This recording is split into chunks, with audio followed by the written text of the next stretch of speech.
Hi. അഥവേ ഒരു കഥ പറയട്ടെ. ഏതാ കഥ എന്നറിയോ? ഇത് ലിയോ ടോൾസ്റ്റോയ് എഴുതിയ ഇത് ഗ്രെയിൻ എന്നുള്ള കഥയാണ്. സിമ്പിൾ കഥ, പെട്ടെന്ന് തീർക്കാൻ വേണ്ടിയിട്ടാണ്. കുറെ കുട്ടികൾ പണ്ട് കുറെ കുട്ടികൾ ഒരു മൈതാനത്ത് നിന്ന് കളിച്ചുകൊണ്ടിരിക്കുകയായിരുന്നു. അപ്പൊ കുട്ടികൾക്ക് ഒരു വലിയ മുട്ട മാതിരി ഒരു സാധനം കിട്ടി. വളരെ വലിയ മുട്ട മാതിരി ഒരു സാധനം കിട്ടി. കുട്ടികൾ അത് പിടിച്ച് അമർത്തി നോക്കി, പൊട്ടിക്കാൻ നോക്കി, പൊട്ടൊന്നും ഉണ്ടായിട്ടില്ല, ഒന്നും ഉണ്ടായിട്ടില്ല. അപ്പൊ അതുവഴി പോയി കഴിഞ്ഞാൽ ഒരു വ്യാപാരി ഈ സാധനം കണ്ടു. സാധനം കണ്ടപ്പോൾ കുട്ടികളോട് ചോദിച്ചു, നമുക്ക് തരുമോ? ഇല്ല, തരൂല്ല എന്ന് പറഞ്ഞു. അപ്പോൾ വ്യാപാരി വീണ്ടും ചോദിച്ചു, മുട്ടായി വാങ്ങിത്തരാന്ന് പറഞ്ഞെടുത്ത് കുട്ടികൾ വേഗം കിട്ടിയ ആ മുട്ട പോലുള്ള സാധനം വ്യാപാരിക്ക് കൊടുത്തു.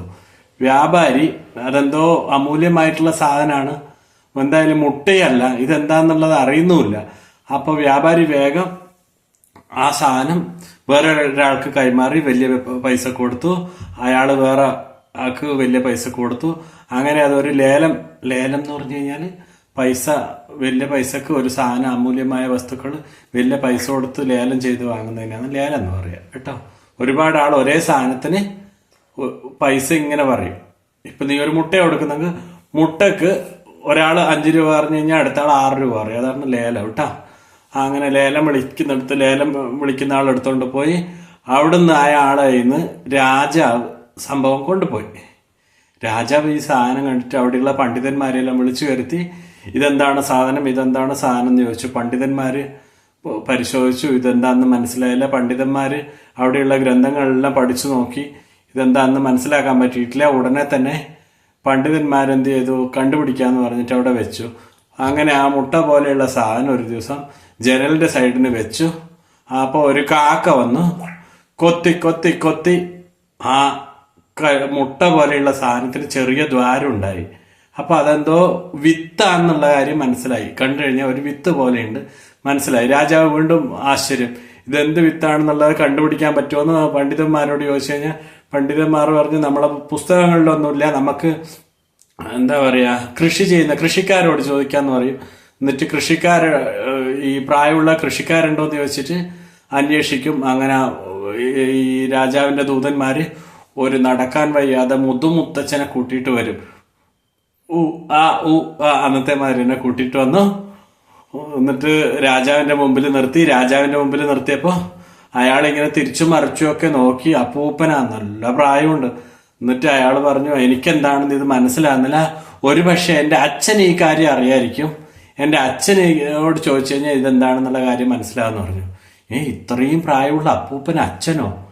അച്ഛനുണ്ട്, വീട്ടിലുണ്ട് എന്ന് പറഞ്ഞു. എന്നിട്ട് രാജാവും പരിവാരങ്ങളും നേരെ അച്ഛൻ ഇങ്ങേക്ക് വിളിച്ചു വരുത്തണ്ടല്ലോ, ഇയാൾക്ക് നടക്കാൻ വയ്യ, എന്നാ ഇയാൾ അച്ഛൻ എങ്ങനെ കിടപ്പിലായിരിക്കും, എന്നാ ഇയാളെ വീട്ടിലേക്ക് പോകാന്ന് പറഞ്ഞ് രാജാവും പരിവാരങ്ങളും ഗ്രാമത്തിൽ പോയി ഈ അയാളെ വീട്ടിനടുത്തെത്തുമ്പം തന്നെ അച്ഛാന്ന് വിളിച്ചു. അപ്പോൾ നല്ല ആരോഗ്യമായ ഉഷാറായിട്ടുള്ള ആള് വീട്ടിൽ നിന്ന് പുറത്തേക്ക് വന്നു.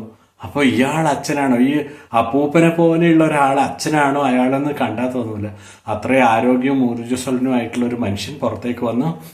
എന്താണ് സംഭവം എന്ന് ചോദിച്ചു. അപ്പൊ രാജാവിന്റെ കൈമില് ആ മുട്ട പോലെയുള്ള വിത്ത് ഉണ്ടായിരുന്നു. എന്നിട്ട് രാജാവ് കാണിച്ചു കൊടുക്കുന്നു, ഈ സംഭവം എന്താണെന്ന് അറിയോന്ന് ചോദിച്ചു. അപ്പൊ മുത്തച്ഛൻ പറഞ്ഞു, ഇതാണോ, ഇത് നെന്മണിയാണെന്ന് പറഞ്ഞു. നെല്ലില്ലേ നമ്മൾ അരിയാക്കുന്ന നെല്ലിന്റെ മണിയാണെന്ന് പറഞ്ഞു. നെല്ലിന്റെ മണി ഇങ്ങനെയാണോ ഉണ്ടാകുന്നതെന്ന് ചോദിച്ചു രാജാവ്. അപ്പോ അപ്പൂപ്പൻ പറഞ്ഞു, നമ്മുടെ കാലത്ത് ഞാനൊക്കെ വ്യവസായം ചെയ്ത് ഞാനെല്ലാം കൃഷി ചെയ്തുകൊണ്ടിരിക്കുന്ന കാലത്ത് ഈ നെൽമണി ഇത്രക്ക് വലിപ്പം ഉണ്ടായിരുന്നു. അന്ന് അടുത്തവന്റെ വയലിൽ എന്താണ് നടന്നതെന്നും നമ്മൾ എന്താണ് നടന്നതെന്നും ആരും പരസ്പരം നോക്കാറില്ല.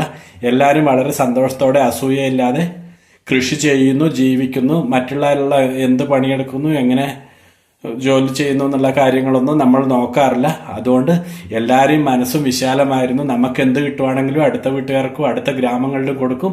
അവരെന്ത് കൃഷി ചെയ്യുകയാണെങ്കിലും നമുക്കും തരും, എല്ലാവർക്കും കൊടുക്കും. എല്ലാവരും മനസ്സും ഭൂമിയും വസ്തുക്കളും എല്ലാം പങ്കിട്ടുകൊണ്ടിരിക്കുന്ന ഒരു കാലത്തായിരുന്നു ഞങ്ങൾ ജീവിച്ചിരുന്നത്. പിന്നീട് എൻ്റെ മകന്റെ ഒരു തലമുറ വന്നു. അവരടുത്ത പറമ്പിൽ എന്താണ് കൃഷി ചെയ്യുന്നതെന്ന് പരസ്പരം നോക്കി അസൂയപ്പെടാൻ തുടങ്ങി. അപ്പോഴേ അക്കാലത്തില് വിത്ത് കുറച്ചുകൂടി ചുരുങ്ങി.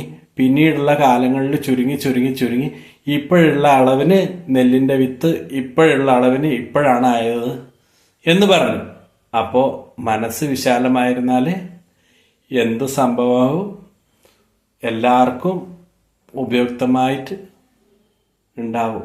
മനം വിശാലമായിരുന്നാൽ, മനസ്സ് വിശാലമായിരുന്നാൽ എല്ലാം നല്ലതേ നടക്കുള്ളൂ കേട്ടോ.